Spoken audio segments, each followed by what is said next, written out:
Hello friends, welcome to Testimony Tuesday here on MissionViewfinder. Today I want to share with you something that happened really not too long ago.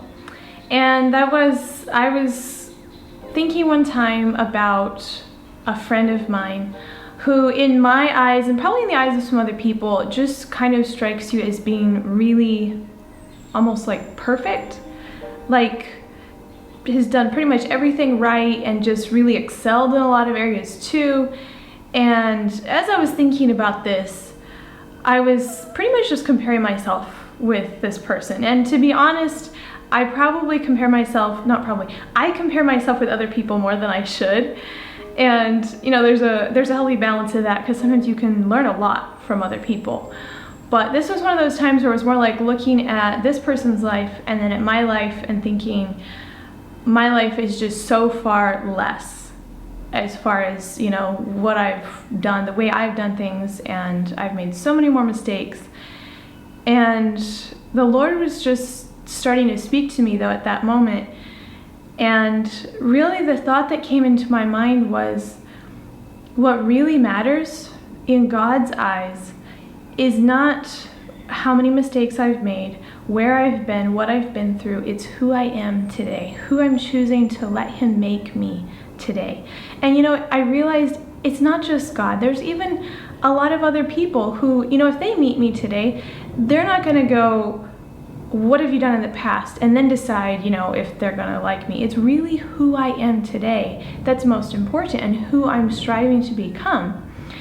And so that in that moment, it was like the Lord really spoke to me and helped to set me free, I think, from a lot of those feelings of, I just don't measure up to what that person is, and that person's just like way up here and I'm way down here. And this morning, as I was having my personal devotions, I was reviewing a little quotation that I'd memorized, and it really just fit right into this whole situation that I was going through in my mind.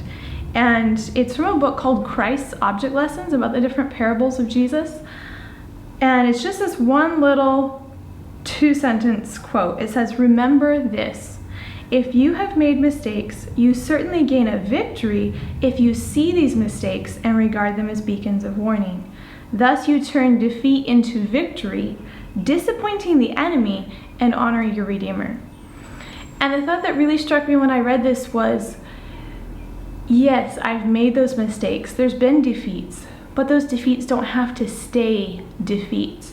Those defeats can be turned into victories as I overcome and as I learn from those, because if I never made the mistakes, I wouldn't have been able to learn from them because they didn't exist. But through those mistakes that I've made, there's actually a lot of lessons that I can learn. And so there's really two things that God's been teaching me through this. Is number one, the past is the past. Who I am today is what's most important to Him and to the people around me, really. And it's not by focusing on all those things that's going to help me anyway, but focusing on who I am and who I can become through Christ, and becoming like Him most of all. But then the second thing is just learning from those mistakes, turning those defeats into victory, and most of all, disappointing the enemy and honoring my Redeemer. So I want to encourage you, how do you look at yourself when you see the mistakes that you've made, especially compared with other people? Try to think of it in the light of, what can I learn from those? And not compare yourself with other people for who you were 10 years ago to who they are now. They've gone through their struggles anyway. And you can learn a lot from yours, and God can bring you a long ways from those mistakes. He can totally turn your life around and make you a completely new person. So that's my encouragement for you today. That's the way God's been encouraging me, and I hope this was a blessing to you. God bless.